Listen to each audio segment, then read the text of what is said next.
On April 7th, Andrew Mahone announced on his Gym Leader Challenge blog and on social media that going forward, effective April 24th, 2025, Double Colorless Energy and Twin Energy will be banned from the Gym Leader Challenge format. This banning announcement coincided with my local GLC tournament night, so I decided to ask our local players what they thought about the ban right as it had been announced. So here are some of our players' takes that I was able to get throughout the night of the tournament.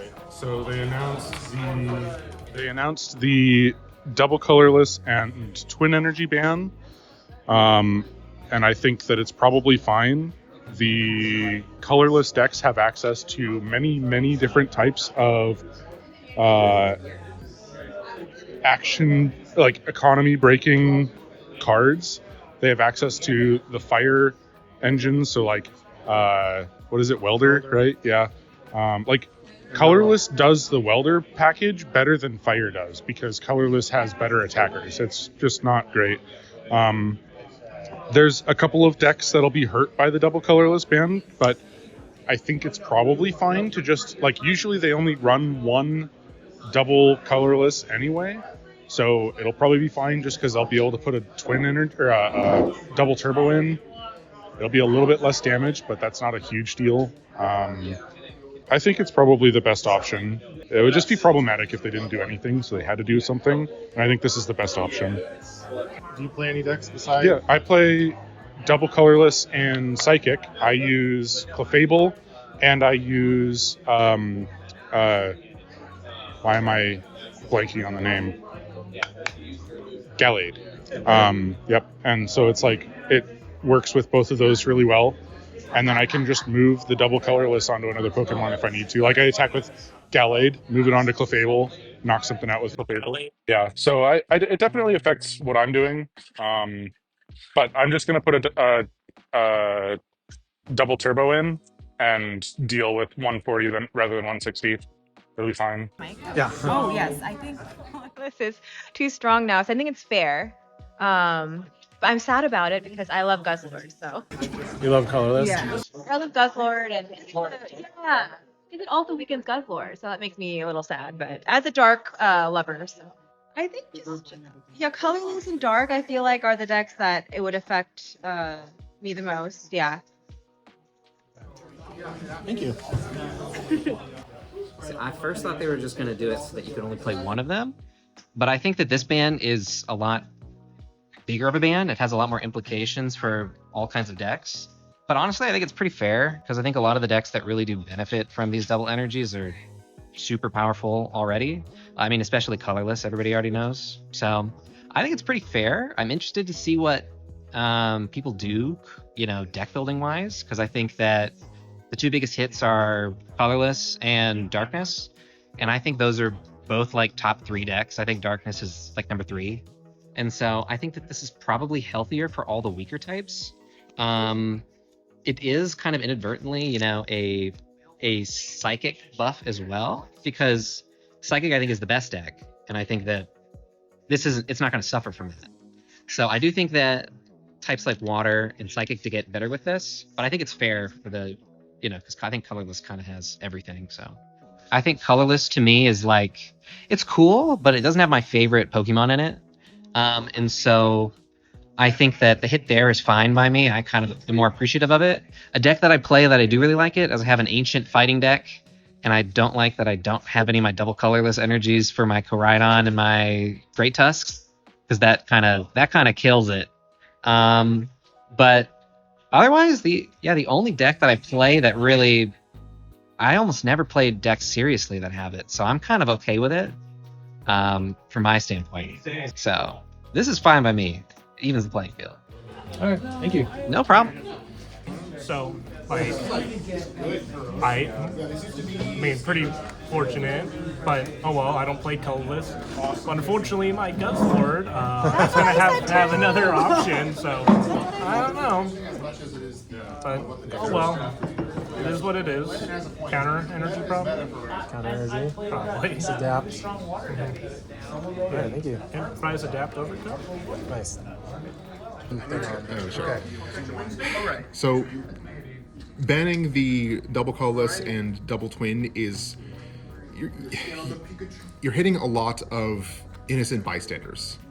You're dealing with a new car that can go very, very quickly. It breaks all the speeding rules. So instead of dealing with that one car and banning it, you're banning grease, and grease affects everybody. There's going to be a lot of decks, especially a lot of archetypes that just can't keep up with the lack of double energy.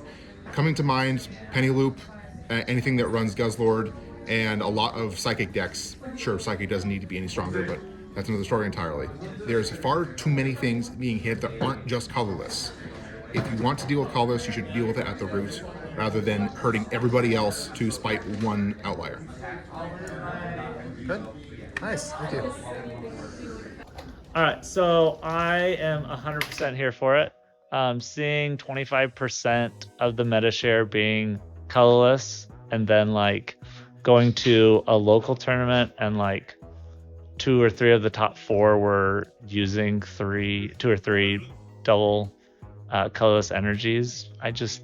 I think colorless has had an issue for a long time, and especially in the last few months with like 5 different draw engines, 3 different double energies, 4 different strong attackers, and massive consistency. Like, it just needs to be taken down a notch and it will be fine.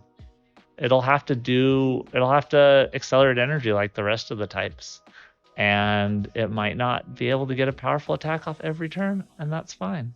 It is sad to see some of the decks that are built around having 2 or 3 double colorless energies not really be viable anymore, but the whole point of GLC is singleton format. So if your deck is built on a card that is basically not a singleton, should it exist? Maybe not. I maybe not popular opinion, but I'm okay with saying you can only play Target Whistle or Echoing Horn or Malo or Cypher Maniac. And that, I think, keeps the spirit of the game alive. So that's my take. But that's just me.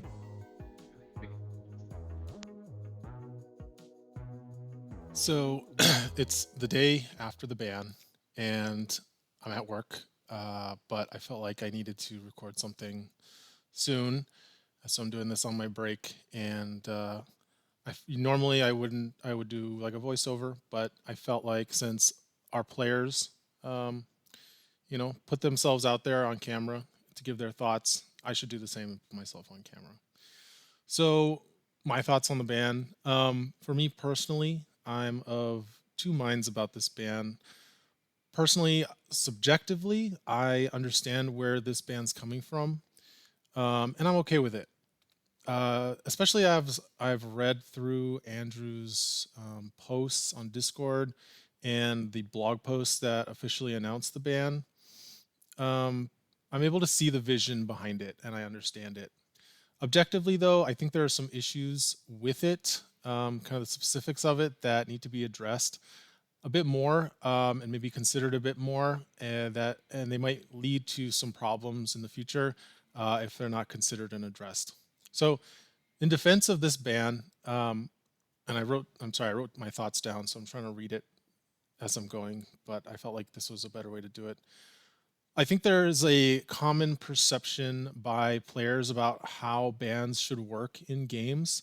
That bans are something that happen when the game developers have made a mistake and created a gross imbalance that hurts deck diversity and makes the game less fun. And they feel like if the developers are going to solve that problem by banning cards, they should ban cards very specifically so as to only hit whatever deck or strategy is creating the problem or creating the imbalance. The key thing here that I think a lot of people are forgetting is that in order for that type of ban philosophy to work, the people who make the cards need to then change how they design cards in the future to make sure those targeted bans work going forward. The problem here is that Andrew controls the format, but he doesn't make the cards. So he doesn't get to determine or control what card design principles TPCI is using to manage their game or creatures or whoever's making the game.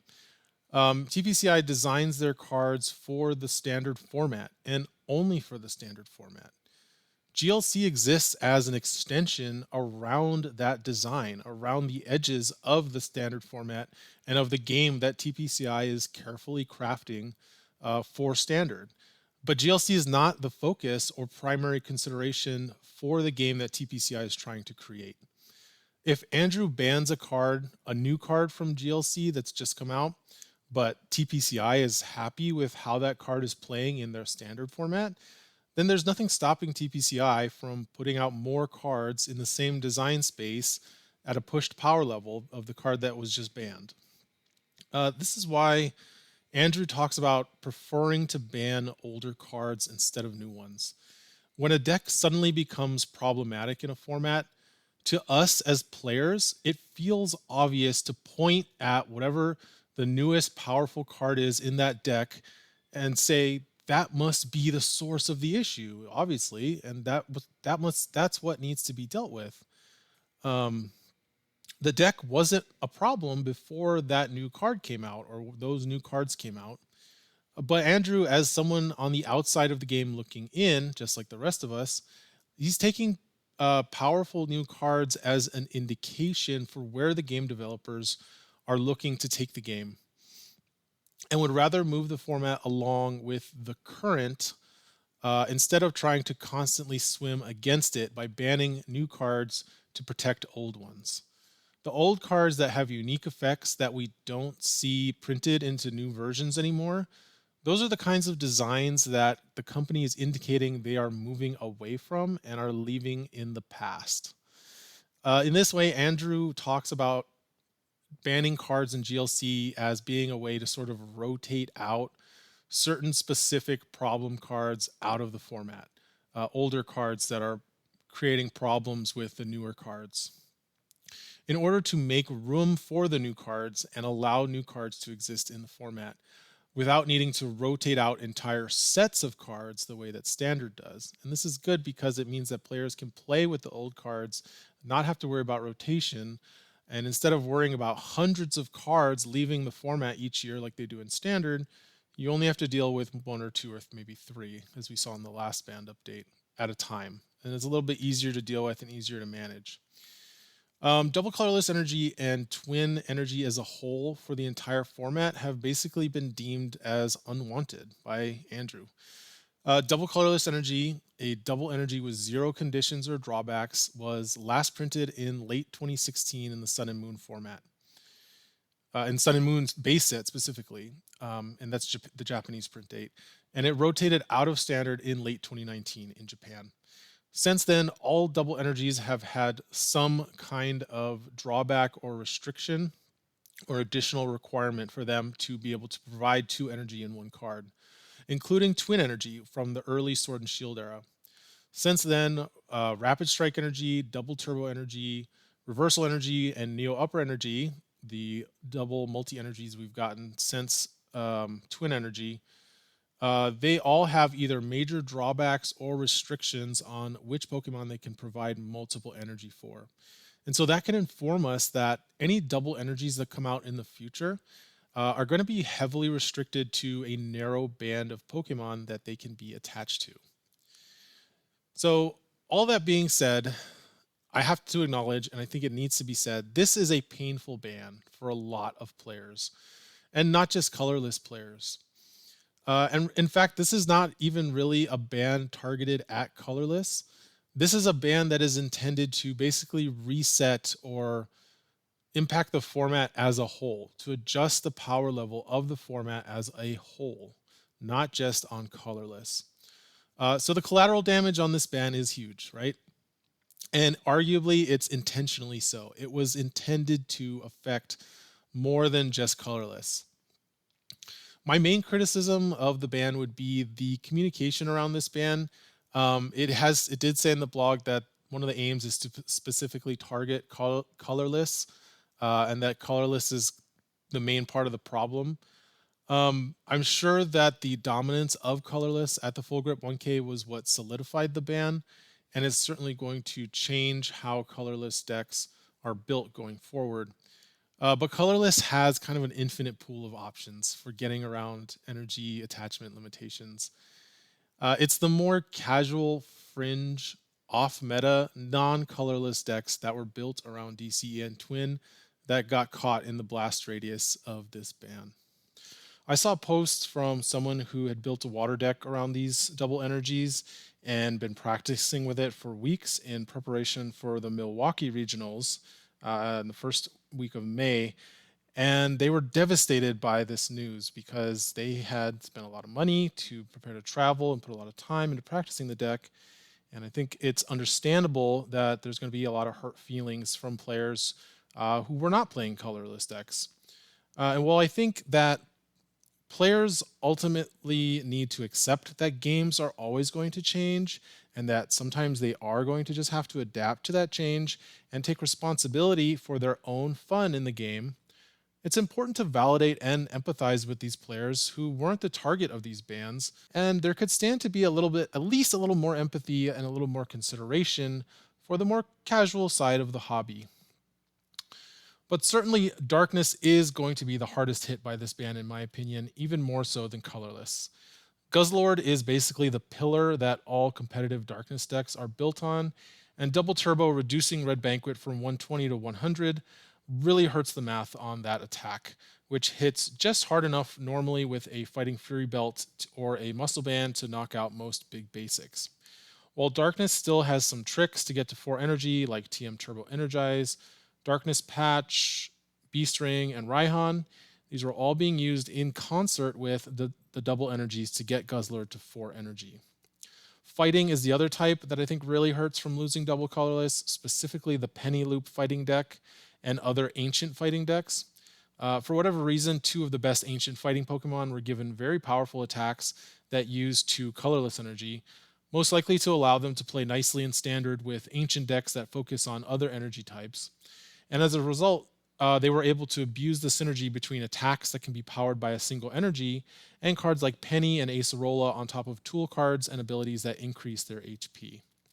That's along with a smattering of other decks I could find that use double colorless outside of colorless decks, including Clefable and Gallade in Psychic, Scorching Burn attackers in Fire, and a really cool Poliwrath Politoed deck that I was kind of talking about earlier that uses a similar strategy to the Penny Loop fighting deck. While I sympathize with players of these decks, to me, I think the Double Colorless and Twin ban were actually really long overdue, to be honest.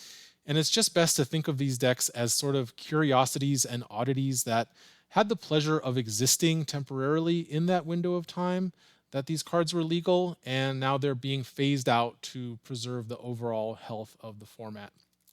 I know a lot of people are also reading some of the justification for the ban and asking why Double Dragon is not being hit as well. And of course, the answer is that Double Dragon is not an unconditional double energy. You can't use Double Dragon in a water deck to attack with Steel Titan or in a Psychic deck to attack with Gallade, the way that you could use double colorless energy to do that. And that's the difference. It's just that in Dragon, in that deck, the card feels like it doesn't have a restriction. But that's just part of the type's unique identity. And Dragon's intense color energy costs means that it can't also use double turbo energy in addition to double dragon energy, so it balances out because every type now has access to 1 double energy, either double turbo energy for everyone else or double dragon energy in dragon. And the 2 energy are never really going to ever mix in the same deck. And I wanted to point out that there are still a ton of conditional multi-energies that people can use if they need them. Double Turbo is still a powerful card. 160 damage from a Snorlax or an Ancient Koraidon is no slouch. And every deck still has access to counter energy and reversal energy. Triple Acceleration Energy is a card that I think is being slept on, and I think will be very cool to see colorless possibly start branching out and playing more evolution attackers to make use of this powerful card instead of just relying on big basics all the time. And finally, I want to let everyone know that while we mourn the loss of these cards that had become ingrained into the fabric of the format, and acknowledge the pain that comes from seeing them ripped out so suddenly, GLC is still going to be a very fun format to play. In fact, I think once we all come to terms with the changes, the format will be more fun this way than it was before the ban. At least that is my hope. Thank you everyone for watching, and good luck.